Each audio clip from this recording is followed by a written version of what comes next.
Nicolette here. Welcome to my channel. If you have joined me, you are curious to know if an ordinary person like myself can truly earn $1 million in 1 year. So this channel is a one-year millionaire challenge. So today is December 27th, 2019, and I have a goal of making $1 million by December 24th, 2020, because I started it 3 days ago. So today is day 3. So I've been sharing all the tips that I have been learning, how to have a millionaire mind, what millionaires do, so that I can incorporate that as well. Well, one of the things that I wanted to share today is about tithing. So a lot of millionaires have charity funds that they give to, that they care about, and that they donate to. Well, I have one as well. I have Teens Take Charge that I really love what they're about, and I care for what they care about, so I donate funds to them. But I want to go a step further, and I want to talk about tithe and offering. So I'm a Seventh-day Adventist, and I believe in tithing and offerings, and I want to share a few texts with you. But before I do, I want to share that I have not always been faithful in my tithe and offering. I used to give every time I had, but I didn't make it a duty, something that I did religiously, right? And to show you how much I've been slacking, what I did was I opened up a whole separate account and put, every once in a while when I got an extra check here and there, I would put it in there. Well, not really an extra check, but I would make sure that I put a check in there, and when I needed to pay tithe, I would pull from that account. But that is not how God asks for you to pay tithe and offering. And I know that, and yet I wasn't doing it. So now I have decided that I'm going to do it exactly how he asks. So God asks for 10% of your income. And what that means is when you receive a gift, when you receive money from your employment, your job, or whatever that you do, you're supposed to take 10% out of that first, and then do everything that you need to do afterwards. What I used to do was do everything that I needed to do, and if there was money left over, then I would pay my tithe.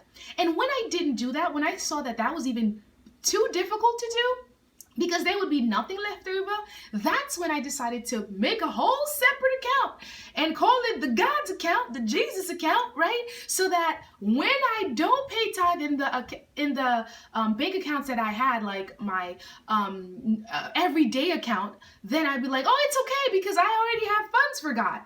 I'm not going to do that anymore. So as soon as I deposit money in the bank and the money clears, I will be paying my tithe and my offering. So tithe is 10%, and I give 5% of offerings. Offerings is up to you, how much you give, but tithe is not up to you, okay? So let me share some of the things that God says about tithe and offering that will show you why I've decided, because I'm on this journey towards wealth, it looks like I was like messing myself up by not obliging by God's rules and regulations, because in his promises, he tells you how he will bless you financially if you pay tithes and offerings. So the fact that I had truly been messing me up. Okay, so I found this verse. There's like a lot of verses in the Bible that talks about tithe and offering, but the two that I like to focus on, one everyone talks about, and if you go to a Seventh-day Adventist church, or any church for that matter, they will say this before they collect the tithe and offering, right? And that's the second one I'm going to share. But the first one is found in Proverbs 3, verse 9. I'm looking over this way because my iPad, okay, I'll bring it here, is here. And it says, so Proverbs 3, verse 9 through 10 says, honor the Lord with your wealth, with the first fruits of all of your crops. Then your barns will be filled to overflowing, and your vats will bring over with new wine. So that is like so obvious to me. Like, if you give God first, then he will ensure that you always have, and you have more than you need, more than you can handle. You will have an overflow, right?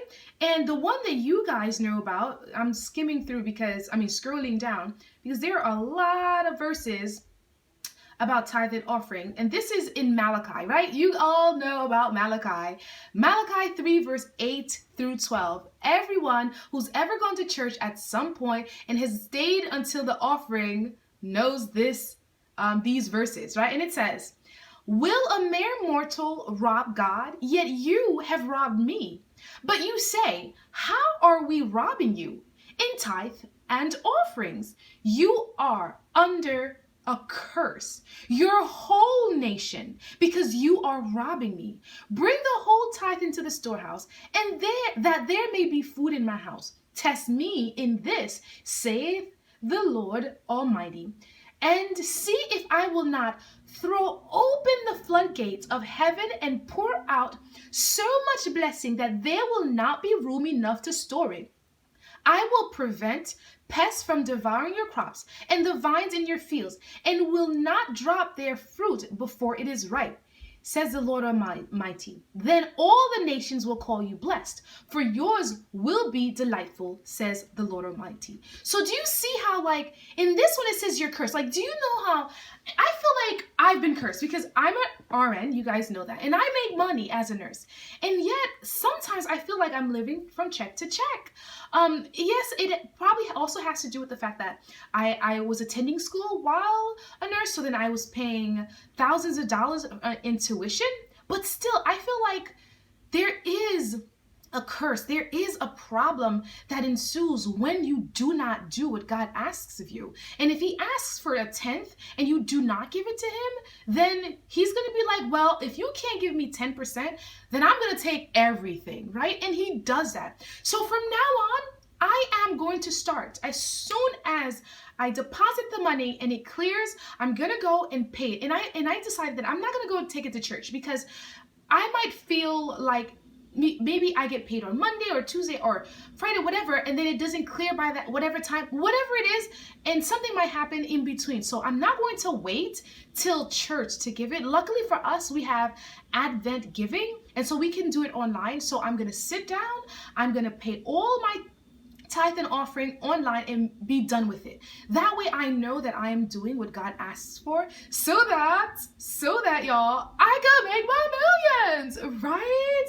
Exactly. So that's what I'm going to do right after I'm done. But since I am on, and remember, one of the things that I'm supposed to do, one of the processes of becoming a millionaire is declaring it, right? Saying these affirmations. So for twice a day, I say this very affirmation, and I'm going to say it now. So like during every video, I will end it with the affirmation, because that would be one of the times. And if I do 2 videos, I'll do it twice. So you're going to get tired of hearing this, but it's in the process, okay?